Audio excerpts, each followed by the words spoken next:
माननीय सम्मानित प्रधान, आज के श्रम मंत्रियों के सम्मेलन आपकी गरिमामय उपस्थिति के लिए हम आपका अभिनंदन।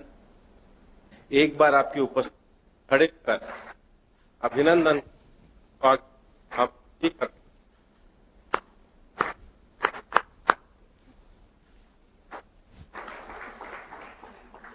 धन्यवाद। माननीय तिरुपति में इस सम्मेलन में केंद्र सरकार एवं राज्य सरकार आजादी के अमृत दौरान श्रम शक्ति का सशक्तिकरण एवं उनके गरिमामय जीवन हेतु सरकार के उठाए गए कदमों और उपायों पर हम चर्चा करने वाले हैं। माननीय प्रधानमंत्री जी, आपके नेतृत्व में अमृतकाल में श्रम एवं रोजगार मंत्रालय में 28 करोड़ असंगठित क्षेत्र के मजदूरों का पंजीयन ई श्रम के माध्यम से हुआ है।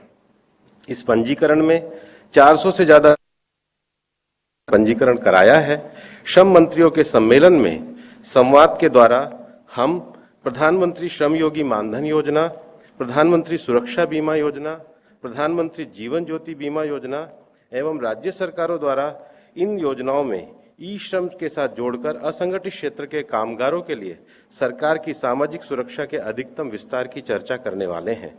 इसके अतिरिक्त श्रम मंत्रालय के ईएसआईसी बोर्ड ने जो संकल्प पारित किया है कि ईएसआईसी स्कीम को आयुष्मान भारत योजना के साथ जोड़ा जाएगा।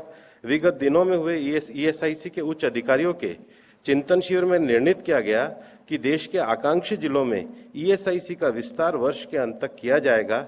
अतः आकांक्षी जिलों में ईएसआईसी की सुविधाओं के विस्तार पर विस्तृत रूप से चर्चा इस सम्मेलन में की जाएगी।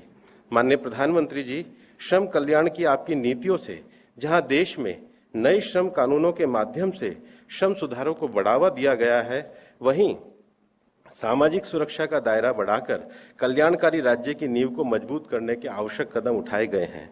यह नीतियां सामाजिक सुरक्षा का परिवर्तन करके भारत को एक विकसित राष्ट्र बनाने के साथ साथ संवेदनशील, सहृदय, सौहार्दपूर्ण कल्याणकारी राज्य बनाने के हौसले की प्रतिध्वनि है। विभिन्न राज्यों के श्रम कानूनों में सुधार की सकारात्मक प्रक्रिया चल रही है, जिसको पूर्ण करने की आवश्यकता है। इस सम्मेलन में राज्य सरकार एवं केंद्र सरकार विभिन्न श्रम नियमों की प्रगति के साथ साथ ease of registration, compliance, decriminalisation, efficiency, श्रमिक कल्याण जैसे विषयों पर भी हम सब चर्चा करने वाले हैं। माननीय प्रधानमंत्री जी, पिछले दिनों जेनेवा में हुई पोस्ट कोविड आईएलओ कॉन्फ्रेंस में वर्ल्ड ऑफ वर्क चर्चा सत्र में कोविड के दौरान आपके नेतृत्व में भारत के किए गए प्रयासों की सराहना की गई। माननीय प्रधानमंत्री जी, इसके साथ ही 15 अगस्त पर आपके द्वारा दिए गए 5 संदेश बड़ा संकल्प है। विकसित भारत, गुलामी की मानसिकता से मुक्ति, अपनी विरासत पे गर्व, एकता और एकजुटता, नागरिकों का कर्तव्य पर श्रमेव जयते 2047 के दौरान एक सत्र में चर्चा की जाएगी।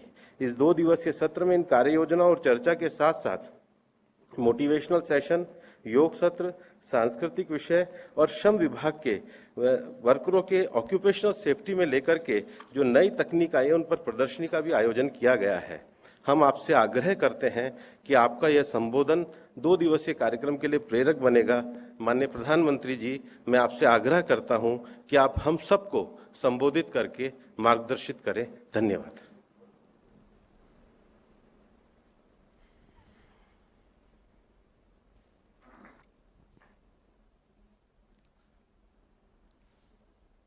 नमस्कार।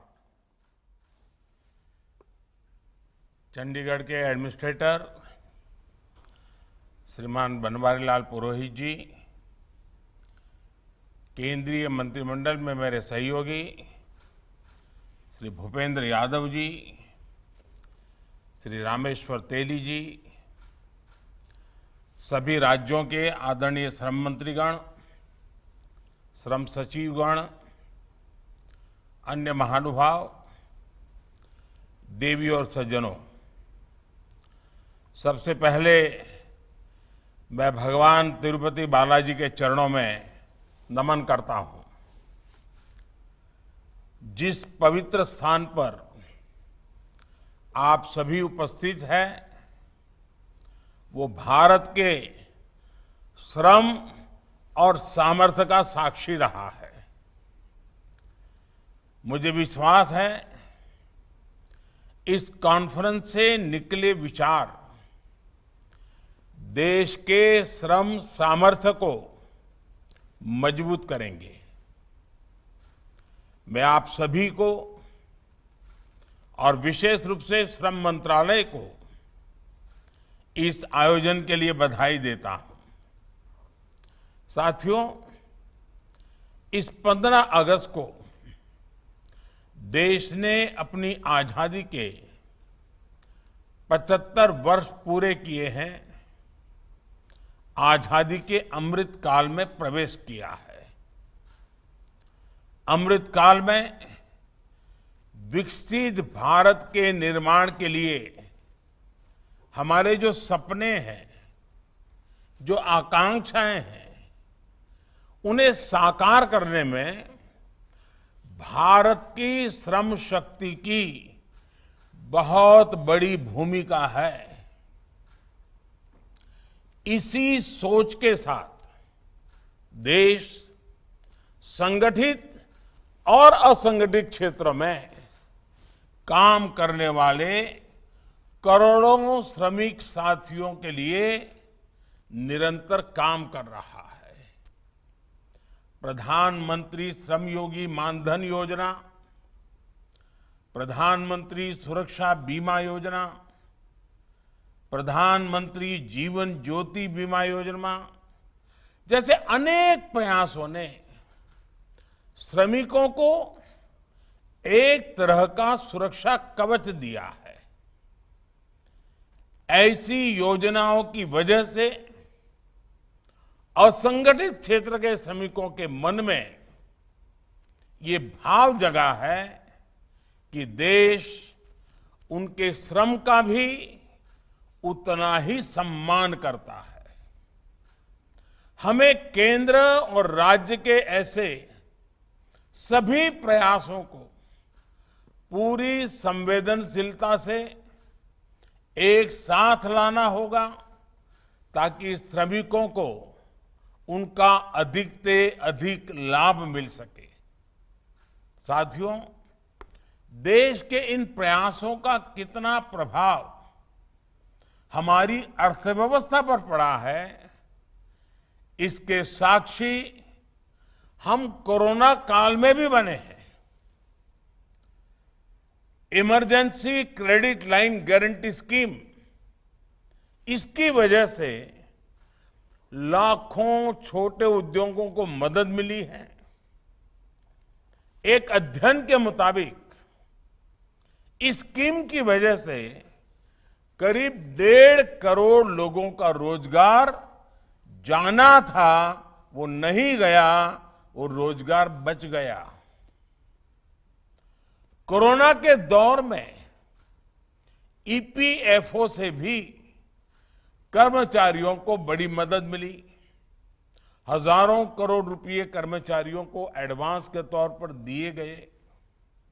और साथियों, आज हम देख रहे हैं कि जैसे जरूरत के समय देश ने अपने श्रमिकों का साथ दिया, वैसे ही इस महामारी से उबरने में श्रमिकों ने भी पूरी शक्ति लगा दी है। आज भारत फिर से दुनिया की सबसे तेजी से आगे बढ़ रही अर्थव्यवस्था बना है, तो इसका बहुत बड़ा श्रेय हमारे श्रमिकों को ही जाता है।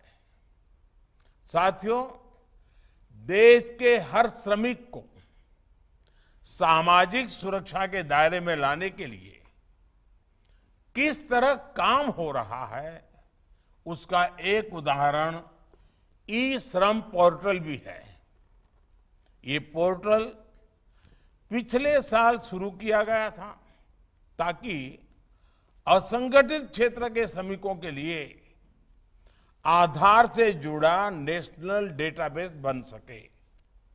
मुझे खुशी है कि इस एक साल में ही इस पोर्टल से 400 अलग अलग क्षेत्रों में काम करने वाले करीब 28 करोड़ श्रमिक जुड़ चुके हैं। विशेष रूप से इसका लाभ कंस्ट्रक्शन वर्कर्स को, प्रवासी मजदूरों को और डोमेस्टिक वर्कर्स को मिल रहा है। अब इन लोगों को भी यूनिवर्सल अकाउंट नंबर जैसी सुविधाओं का लाभ मिल रहा है। श्रमिकों में रोजगार के अवसर बढ़ाने के लिए ई श्रम पोर्टल को नेशनल कैरियर सर्विस, असीम पोर्टल और उद्यम पोर्टल से उससे भी जोड़ा जा रहा है। इस कॉन्फ्रेंस में उपस्थित आप सभी से मेरा आग्रह है कि नेशनल पोर्टल्स के इंटीग्रेशन के साथ साथ हम स्टेट पोर्टल्स को भी साथ में इंटीग्रेट करने पर जरूर काम करें। इससे देश के सभी श्रमिकों के लिए नए अवसर खुलेंगे। सभी राज्यों को देश की श्रम शक्ति और प्रभावी लाभ मिलेगा। साथियों, आप सभी भली भांति जानते हैं कि हमारे देश में ऐसे कितने लेबर कानून रहे हैं जो अंग्रेजों के समय से चले आ रहे हैं। बीते 8 वर्षों में हमने देश में गुलामी के दौर के और गुलामी की मानसिकता वाले कानूनों को खत्म करने का बीड़ा उठाया है। देश अब ऐसे लेबर कानूनों को बदल रहा है, रिफॉर्म कर रहा है, उन्हें सरल बना रहा है। इसी सोच से 29 लेबर कानूनों को 4 सरल लेबर कोड्स में बदला गया है। इससे हमारे श्रमिक भाई बहन न्यूनतम सैलरी, रोजगार की सुरक्षा, सामाजिक सुरक्षा और स्वास्थ्य सुरक्षा जैसे विषयों पर और सशक्त होंगे। नए लेबर कोड्स में इंटर स्टेट माइग्रेंट लेबर की परिभाषा को भी सुधारा गया है। हमारे प्रवासी श्रमिक भाई बहनों को one nation one ration card जैसी योजना से भी बहुत मदद मिली है। साथियों, हमें एक और बात याद रखनी है। दुनिया तेजी से बदल रही है। अगर हमने खुद को तेजी से तैयार नहीं किया तो फिर पिछड़ने का खतरा हो जाएगा।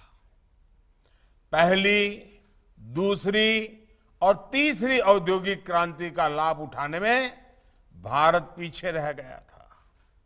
अब चौथी औद्योगिक क्रांति के समय भारत को तेजी से निर्णय भी लेने होंगे और उन्हें तेजी से लागू भी करना पड़ेगा। बदलते हुए समय के साथ जिस तरह नेचर ऑफ जॉब बदल रहा है, वो आप भी देख रहे हैं। आज दुनिया डिजिटल एरा में प्रवेश कर रही है। पूरा वैश्विक परिवेश तेजी से बदल रहा है। आज हम सब गिग जीआईजी और प्लेटफॉर्म इकोनॉमी के रूप में रोजगार के एक नए आयाम के साक्षी बन रहे हैं। ऑनलाइन शॉपिंग हो, ऑनलाइन हेल्थ सर्विसेज हो, ऑनलाइन टैक्सी और फूड डिलीवरी हो, ये आज शहरी जीवन का हिस्सा बन चुका है। लाखों युवा इन सेवाओं को, इस नए बाजार को गति दे रहे हैं। इन नई संभावनाओं के लिए हमारी सही नीतियां और सही प्रयास इस क्षेत्र में भारत को ग्लोबल लीडर बनाने में मदद करेंगे। साथियों, देश का श्रम मंत्रालय अमृत काल में वर्ष 2047 के लिए अपना विजन भी तैयार कर रहा है। भविष्य की जरूरत है flexible work places, work from home ecosystem. भविष्य की जरूरत है फ्लेक्सी वर्क आवर्स। हम फ्लेक्सिबल वर्क प्लेस जैसी व्यवस्थाओं को महिला श्रम शक्ति की भागीदारी के लिए अवसर के रूप में इस्तेमाल कर सकते हैं। इस 15 अगस्त को लाल किले से मैंने देश की नारी शक्ति की संपूर्ण भागीदारी का आह्वान किया है। नारी शक्ति का सही उपयोग करते हुए भारत अपने लक्ष्यों को और तेजी से प्राप्त कर सकता है। देश में नए उभर रहे सेक्टर्स में महिलाओं के लिए क्या कुछ और कर सकते हैं, हमें इस दिशा में भी सोचना होगा। साथियों, 21वीं सदी में भारत की सफलता इस बात पर भी निर्भर करेगी कि हम अपने डेमोग्राफिक डिविडेंड का कितनी सफलता से उपयोग करते हैं। हम high quality skilled workforce create कर वैश्विक अवसरों का लाभ ले सकते हैं। भारत दुनिया के कई देशों के साथ migration and mobility partnership agreements भी साइन कर रहा है। देश के सभी राज्यों को इन अवसरों का लाभ मिले, इसके लिए हमें प्रयास बढ़ाने होंगे, एक दूसरे से सीखना होगा। साथियों, आज जब इतने बड़े अवसर पर हम सभी एकजुट हुए हैं, तो मैं सभी राज्यों से, आप सभी से कुछ और आग्रह भी करना चाहता हूं। आप सभी परिचित हैं कि हमारे बिल्डिंग एंड कंस्ट्रक्शन वर्कर्स हमारी वर्कफोर्स का अभिन्न अंग है।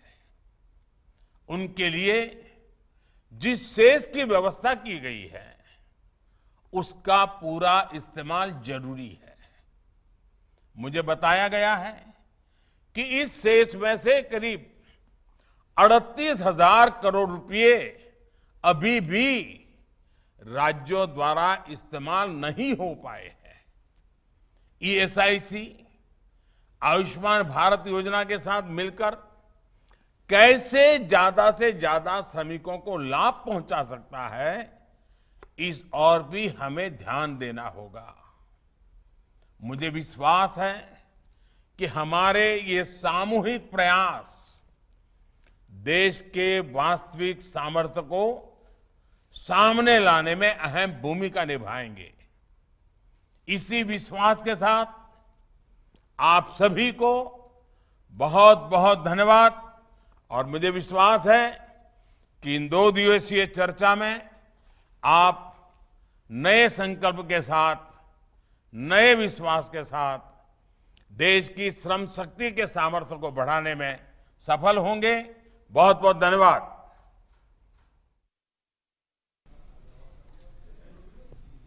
అనురాగానికి అమ్మ ఆదర్శం, ఆరోగ్యానికి Shri Sai homeo stores and clinic. అనుభవం, అర్హత, అంకిత భావం కల డాక్టర్లచే చికిత్స. అన్ని రకాల ఆరోగ్య సమస్యలకు నమ్మకమైన ఎంపిక Shri Sai homeo stores and clinic. Diabetes, కీళ్ల నొప్పులు, సయాటికా, వెన్నుముక సమస్యలు, థైరాయిడ్, నిద్రలేమి, మానసిక సమస్యలు, ఋతు సమస్యలు, అన్ని రకాల దీర్ఘకాలిక వ్యాధులకు ప్రత్యేక హోమియో వైద్యం. అందరికీ అందుబాటులో అంతర్జాతీయ హోమియో వైద్యం Sri Sai homeo stores and clinic. మీ ఆరోగ్య సమస్య ఏదైనా ఇప్పుడు పరిష్కారం సాధ్యం. సైడ్ ఎఫెక్ట్ లేని వైద్యంతో సంపూర్ణ ఆరోగ్యం కొరకు సంప్రదించండి Sri Sai homeo clinic and stores, Bhavani Nagar, Ambedkar Nagar road, old Alwal, Secunderabad. సంప్రదించాల్సిన ఫోన్ నంబర్స్ 9000751751 మరియు 9000